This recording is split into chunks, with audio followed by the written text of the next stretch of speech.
शुरू अल्लाह का नाम लेकर जो बड़ा मेहरबान निहायत रहम वाला है। काफ हा या ऐन सॉद। ये तुम्हारे परवरदिगार की मेहरबानी का बयान है जो उसने अपने बंदे जकरिया पर की थी, जब उन्होंने अपने परवरदिगार को दबी आवाज से पुकारा और कहा कि ऐ मेरे परवरदिगार, मेरी हड्डियां बुढ़ापे के सबब कमजोर हो गई हैं और सर सफेद बालों की वजह से चमकने लगा है, और ऐ मेरे परवरदिगार, मैं तुझसे मांगकर कभी महरूम नहीं रहा और मैं अपने बाद अपने भाई बंदों से डरता हूँ और मेरी बीवी बांझ है, फिर भी मुझे अपने पास से एक वारिस अता फरमा जो मेरी और औलाद याकूब की मीरास का मालिक हो, और ऐ मेरे परवरदिगार, उसको खुश अखलाक बनाइयो। फरमाया, ऐ जकरिया, हम तुमको एक लड़के की बिशारत देते हैं जिसका नाम यहया होगा। इससे पहले हमने उस नाम का कोई शख्स पैदा नहीं किया। उन्होंने कहा कि परवरदिगार, मेरे यहाँ किस तरह लड़का होगा जबकि मेरी बीवी बांझ है और मैं बुढ़ापे की इस हालत को पहुंच गया कि सूख गया हूँ। हुक्म हुआ कि इसी तरह होगा। तुम्हारे परवरदिगार ने फरमाया है कि मुझे ये आसान है और मैं पहले तुमको भी तो पैदा कर चुका हूँ और तुम कुछ चीज न थे। कहा कि परवरदिगार, मेरे लिए कोई निशानी मुकर्रर फरमा। फरमाया, निशानी ये है कि तुम सही व सालिम होते हुए 3 रात दिन लोगों से बात न कर सकोगे। फिर वो इबादत के हुजरे से निकलकर अपनी कौम के पास आए तो उनसे इशारे से कहा कि सुबह शाम तस्बीह करते रहो। फरमाया, ऐ याहिया, हमारी किताब को मजबूती से थामे रहो। और हमने उनको लड़कपन ही में दानाई अता फरमाई थी और अपने पास से शफकत और पाकीज़गी दी थी, और वो परहेजगार थे और वो अपने माँ बाप के साथ नेकी करने वाले थे और सरकश और नाफरमान नहीं थे। और जिस दिन वो पैदा हुए और जिस दिन वफात पाएंगे और जिस दिन जिंदा करके उठाए जाएंगे, उन पर सलाम है। और किताब यानी कुरान में मरियम का भी तस्करा करो। जब वो अपने लोगों से अलग होकर मकान के मशरिकी हिस्से में चली गईं, फिर उन्होंने उनकी तरफ से पर्दा कर दिया, तो हमने उनकी तरफ अपना फरिश्ता भेजा, सो वो उनके सामने एक खूबसूरत मर्द की सूरत में आया। मरियम बोली कि अगर तुम परहेजगार हो तो मैं तुमसे बचने के लिए रहमान की पनाह लेती हूँ। फरिश्ते ने कहा कि मैं तो तुम्हारे परवरदिगार का भेजा हुआ यानी फरिश्ता हूँ और इसलिए आया हूँ कि तुम्हें पाकीज़ा लड़का बख्शूं। मरियम ने कहा कि मेरे यहाँ लड़का क्यों कर होगा जबकि मुझे किसी मर्द ने बतौर शौहर छुआ तक नहीं और मैं बदकार भी नहीं हूँ। फरिश्ते ने कहा कि यूं ही होगा। तुम्हारे परवरदिगार ने फरमाया कि ये मुझे आसान है और मैं इसे इसी तरीक पर पैदा करूंगा ताकि इसको हम लोगों के लिए अपनी तरफ से निशानी और जरिए रहमत बनाएं।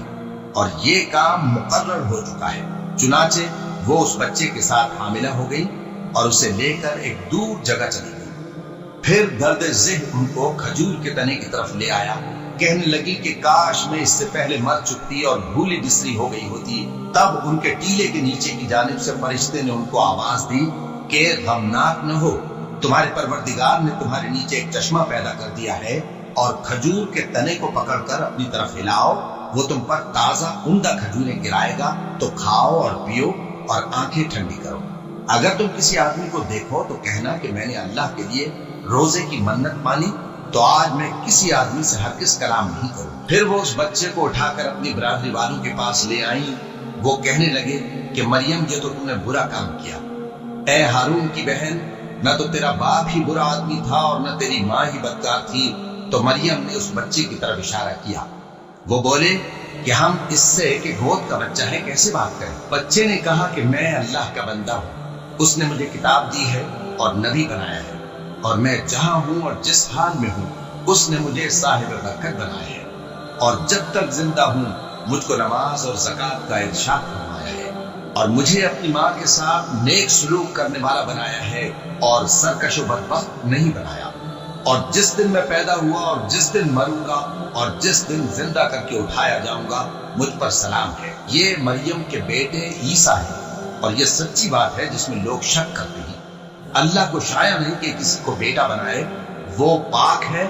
जब किसी चीज का इरादा करता है तो उसको यही कहता है कि हो जा, तो वो हो जाती है। और बेशक अल्लाह ही मेरा और तुम्हारा परवरदिगार है, तो उसी की इबादत करो, यही सीधा रास्ता है।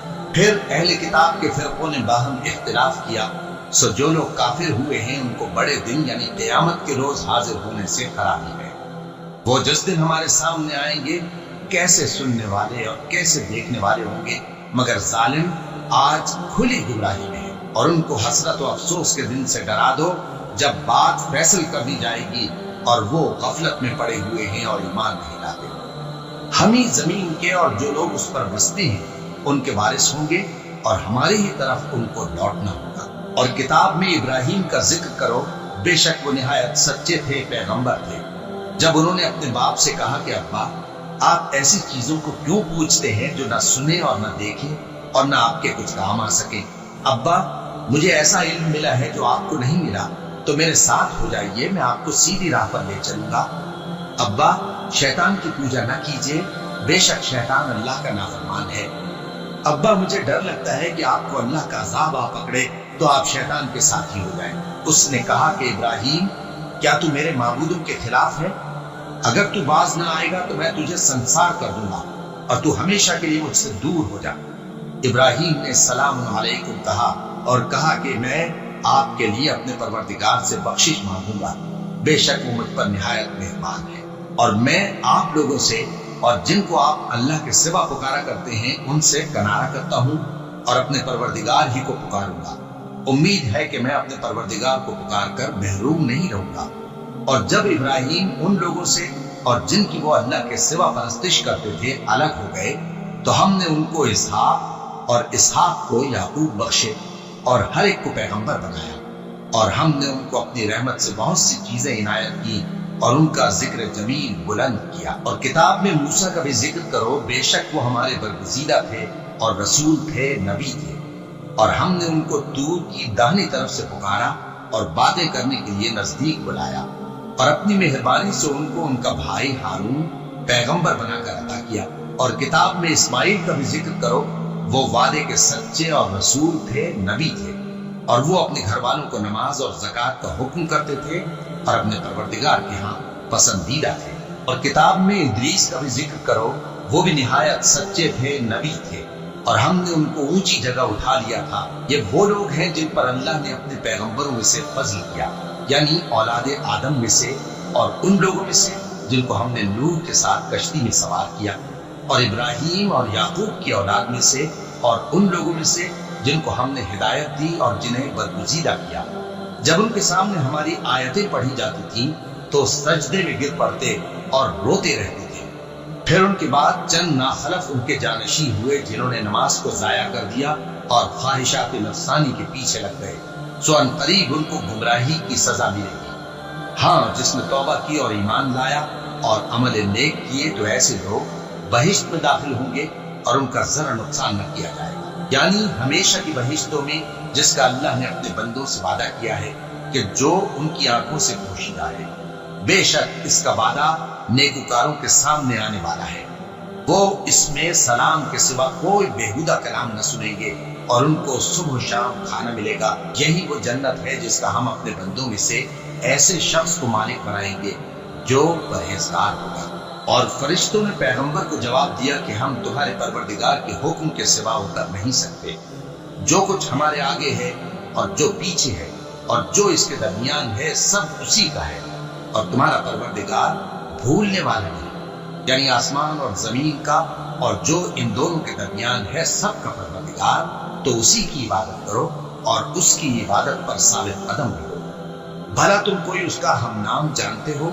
और काफिर इंसान कहता है कि जब मैं मर जाऊंगा तो क्या जिंदा करके निकाला जाऊंगा? क्या ऐसा इंसान याद नहीं करता कि हमने उसको पहले भी तो पैदा किया था जबकि वो कुछ भी चीज न था? सो तुम्हारे परवरदिगार की कसम, हम इनको जमा करेंगे और शैतानों को भी, फिर इन सब को जहन्नम के गिर्द हाजिर करेंगे और वो घुटनों पर गिरे हुए होंगे। फिर हर गिरोह में से हम ऐसे लोगों को खींच निकालेंगे जो रहमान के मुकाबले में सख्त सरकशी करते थे। फिर हम उन लोगों से खूब वाकिफ हैं जो उसमें दाखिल होने के ज्यादा लायक हैं, और तुम में से कोई शख्स नहीं मगर उसे इस पर गुजरना होगा। ये तुम्हारे परवरदिगार पर लाजिम है, मुकर्रर है। फिर हम परहेजगारों को नजात देंगे और जालिमों को उसमें घुटनों के बल पड़ा हुआ छोड़ देंगे। और जब उन लोगों के सामने हमारी आयतें पढ़ी जाती हैं तो जो काफिर हैं वो मोमिनों से कहते हैं कि दोनों फरीक में से मकान किसके अच्छे और मजलिसें किसकी बेहतर है। और हमने इनसे पहले बहुत सी उम्मतें हलाक कर दी वो लोग इनसे ठाट बाट और नमूद नुमाइश में कहीं अच्छे थे। कह दो कि जो शख्स गुमराही में पड़ा हुआ है, रहमान उसको आहिस्ता आहिस्ता मोहलत दिया जाता है, यहाँ तक कि जब उस चीज को देख लेंगे जिसका इनसे वादा किया जाता है, खा अजाब और खा कयामत, तो उस वक्त जान लेंगे कि मकान किसका बुरा है और लश्कर किसका कमजोर है। और जो लोग हिदायत याब हैं, अल्लाह उनको ज्यादा हिदायत देता है, और नेकियां जो बाकी रहने वाली हैं, वो तुम्हारे परवरदिगार के यहाँ सिले के लिहाज से खूब और अंजाम के एतबार से बेहतर है। भला तुमने उस शख्स को देखा जिसने हमारी आयतों से कुफ्र किया और कहने लगा कि अगर मैं अस्सर नौ जिंदा हुआ भी तो यही माल और औलाद मुझे वहां मिलेगा। क्या उसने गैब की खबर पाली है या अल्लाह के यहाँ से अहद ले लिया है? हरगिज नहीं। ये जो कुछ कहता है हम उसको लिखते जाते और उसके लिए आहिस्ता आहिस्ता अजाब बढ़ाते जाते हैं। और जो चीजें ये बताता है उनके हम वारिस होंगे, और ये अकेला हमारे सामने आएगा। और उन लोगों ने अल्लाह के सिवा और माबूद बना लिए हैं ताकि वो उनके लिए मूजिब इज्जत हो। हरगिज नहीं, वो माबूद उनकी परस्तिश से इनकार करेंगे और उनके दुश्मनों मुखालिफ होंगे। क्या तुमने नहीं देखा कि हमने शैतानों को काफिरों पर छोड़ रखा है कि वो उनको खूब उकसाते रहते हैं? तो तुम उन पर अजाब के लिए जल्दी ना करो कि हम तो उनके लिए दिन शुमार कर रहे हैं। जिस रोज हम परहेजगारों को रहमान के सामने बतौर मेहमान जमा करेंगे और गुनहगारों को दोज़ख की तरफ प्यासे हाँक ले जाएंगे, तो लोग किसी की सिफारिश का इख्तियार न रखेंगे मगर जिसने रहमान से इकरार ले लिया हो। और कहते हैं कि रहमान बेटा रखता है। ऐसा कहने वालों, ये तो तुम बुरी बात ज़बान पर लाते हो। करीब है कि इस झूठ से आसमान फट पड़े और जमीन शक हो जाए और पहाड़ पारा पारा होकर गिर पड़े कि इन्होंने रहमान के लिए बेटा तजवीज किया। और रहमान को शाया नहीं कि किसी को बेटा बनाए। हर शख्स जो आसमान और जमीन में है रहमान के रूबरू बतौर बंदा ही आएगा। उसने इन सब को अपने इल्म से घेर रखा और एक एक को शुमार कर रखा है। और ये सब क़यामत के दिन उसके सामने अकेले अकेले हाजिर होंगे। और जो लोग ईमान लाए और अमले नेक किए, रहमान उनकी मोहब्बत मखलूकात के दिल में पैदा कर देगा। ए पैगंबर सल्लल्लाहु अलैहि वसल्लम, हमने ये कुरान तुम्हारी जबान में आसान बनाकर नाज़िल किया है ताकि तुम इससे परहेजगारों को खुशखबरी पहुंचा दो और झगड़ालुओं को डर सुना दो। और हमने इनसे पहले बहुत से गिरोहों को हलाक कर दिया है। भला तुम इनमें से किसी को देखते हो या कहीं इनकी भिनक सुनते हो?